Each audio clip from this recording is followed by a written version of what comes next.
Bonjour, c'est Olivier, j'espère que tu te souviens de moi et j'espère que tu passes un bon moment avec ta famille.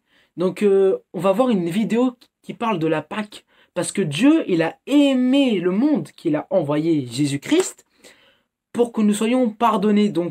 Jésus est mort à la croix à notre place, il est mort pour nous. Je vais vous montrer une vidéo qui parle de la Pâque et j'espère que vous allez aimer. Mais avant ça, on va prier. On va juste prier rapidement.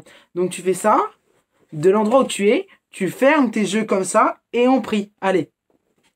Je te remercie, Seigneur, pour cette journée, Seigneur. Je te remercie, Seigneur, pour ce moment, Seigneur. Je te remercie, Seigneur, pour mes enfants, Seigneur, pour tes enfants, Seigneur, pour mes petits frères et sœurs, Seigneur, qui sont présents ici, Seigneur.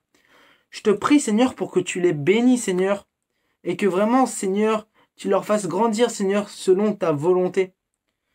Oui, Seigneur, je te prie vraiment, Seigneur, que tes enfants, Seigneur, tu les ramènes au bon côté, Seigneur. Oui, tu aimes les enfants. Tu nous aimes tous, Seigneur, et tu aimes les enfants, Seigneur. Fais en sorte, Seigneur, que ces enfants, Seigneur, grandissent, Seigneur, grandissent auprès de toi. Oui, Seigneur, nous t'aimons. Nous t'aimons beaucoup, Seigneur. Et je te prie, Seigneur, vraiment, Seigneur, que tu nous protèges, Seigneur, pendant ces moments, Seigneur. Merci, Seigneur Jésus, parce que tu es mort à la croix à notre place et tu as pris tous nos péchés et tu nous as pardonnés. Merci, mon Dieu, pour le pardon, Seigneur. Amen. Là, maintenant, vous allez voir une petite vidéo qui est très rapide et elle va parler de Pâques. Et vous allez savoir, enfin, vous connaissez peut-être c'est quoi Pâques, mais là, on va voir une vidéo de Pâques. C'est quand Jésus, il est mort à la croix à notre place. Et vous allez voir la vidéo, vous allez tellement l'aimer. Et si vous restez jusqu'à la fin de la vidéo, à la fin, à la rentrée, quand on va se revoir, vous aurez des chocolats et des bonbons. Donc, vraiment, motivez-vous à regarder la vidéo jusqu'à la fin. Et encore une fois, joyeuse Pâques. Passez de bonnes Pâques, bonnes fêtes. Et surtout, ne mangez pas beaucoup de chocolat pendant ce confinement. Parce qu'après, vous allez grossir. Bon, bonne vidéo. Et on reste jusqu'à la fin. Allez, ciao! L'ânon et le roi. La fête de Pâques approchait. Il y avait beaucoup de monde à Jérusalem. Arrivé au mont des Oliviers, une colline surplombant la ville, Jésus demanda à 2 de ses disciples de trouver un ânon. Les disciples trouvèrent l'animal et mirent leur manteau dessus. Jésus monta sur l'ânon. Ainsi s'accomplit une ancienne prophétie de la Bible. Jérusalem, voici venir ton roi, assis sur un ânon. Jésus se dirigea donc vers Jérusalem, assis sur l'ânon. Beaucoup de gens le suivaient, car ils avaient vu ses miracles. Pour l'honorer, on étendait devant lui des manteaux et des branches de palmier. La foule acclamait Jésus, le sauveur que Dieu avait promis. Tous criaient « Hosanna ! Béni soit celui qui vient au nom du Seigneur ! Béni soit le roi d'Israël !» Tout le monde le suit, grognaient les chefs religieux.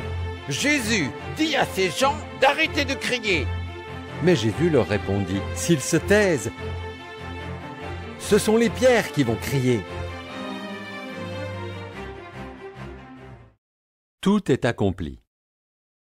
Les chefs religieux dirent au gouverneur Pilate que Jésus était dangereux et voulait devenir roi. « Est-ce vrai ?» demanda Pilate à Jésus.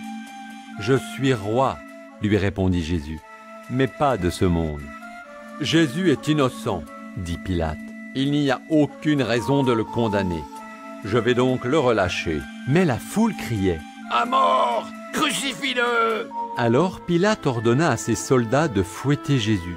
Ils enfoncèrent sur sa tête une couronne d'épines, puis ils l'obligèrent à porter une croix en bois sur son dos jusqu'en haut d'une colline. Là, les soldats romains crucifièrent Jésus. Ils clouèrent ses mains et ses pieds sur la croix. Jésus se trouvait entre 2 brigands. Vers midi, le ciel s'obscurcit. Les amis de Jésus pleuraient.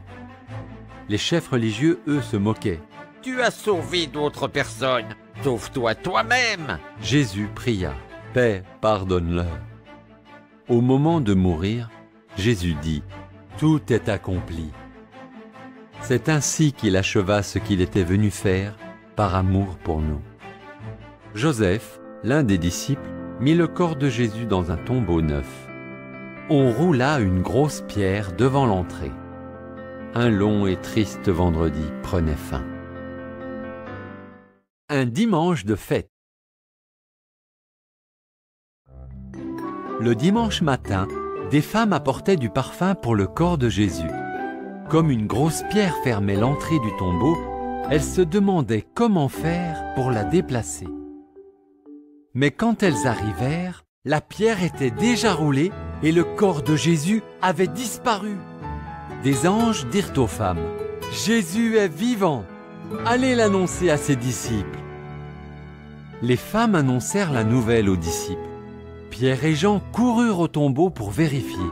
Il n'y avait plus que le linceul de Jésus. Ne sachant que penser, ils rentrèrent chez eux.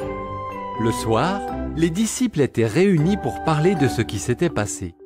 C'est alors que Jésus leur apparut. Ils eurent très peur, car ils pensaient que c'était un fantôme. « N'ayez pas peur, dit Jésus. Regardez mes mains et mes pieds, c'est bien moi. Allez-y, touchez-moi. On ne peut pas toucher un fantôme. Et les fantômes ne mangent pas, mais moi, j'ai faim. » Jésus mangea du poisson, puis il leur parla. Les textes de la Bible sont clairs. Le Sauveur devait souffrir et mourir avant de ressusciter des morts. Puis Jésus confia à ses disciples la mission d'annoncer la bonne nouvelle dans le monde entier. Grâce au sacrifice de Jésus, Dieu peut pardonner les péchés de tous ceux qui se tournent vers lui. J'espère que vous avez aimé la vidéo sur la Pâque. J'espère que vous avez bien aimé. Maintenant, on va prendre le verset. Et le verset se situe dans Matthieu 28, 6. Dans Matthieu 28, 6. Et il dit, « Il n'est pas ici, car il est ressuscité. » C'est qui est ressuscité? C'est Jésus. Donc maintenant, on apprend dans Matthieu 28, 6. Allez, on répète après moi pour apprendre. « Il n'est pas ici. Il n'est pas ici, car il est ressuscité. » Car il est ressuscité. Maintenant, répète en entier.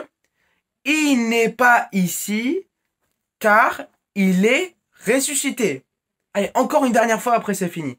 Dans Matthieu 28, 6, il y a écrit « Il n'est pas ici, car il est ressuscité. » C'est bon? J'espère que tu l'as appris. Maintenant, répète tout seul de chez toi, tu le fais tout seul. « Il n'est pas ici, car il est ressuscité. » Si tu as appris le verset, c'est bon. Et passe de bonnes fêtes. Allez, ciao.